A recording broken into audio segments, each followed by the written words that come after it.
মোকামপাড়া এলাকায় এক ব্যক্তির ক্যান্সার হয়েছে, আর সেই ক্যান্সার আক্রান্ত ব্যক্তিকে ৫,০০০ টাকা দিয়ে সাহায্যের হাত বাড়িয়ে দিতে দেখা গেল দেবভাইয়ের স্বপ্নের সংস্থা দিল্লি গ্রুপের সদস্যদের।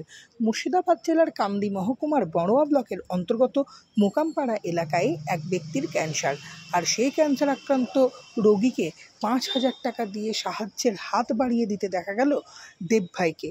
দেবভাই শুধুমাত্র যে সাধারণ মানুষকে সেবা করেন, তাদের খাবার দেন বা কোনো মন্দির, কোনো মসজিদে সাহায্যের হাত বাড়িয়ে দেন, তেমনটা কিন্তু নয়।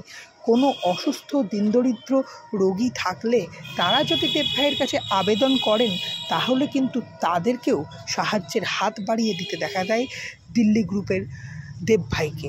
দেবভাই এই ৫,০০০ টাকা আর্থিক সাহায্য করার পরও ওই ব্যক্তিকে আগামী দিনে আরও সাহায্য করবেন, এমনটাই জানিয়েছেন।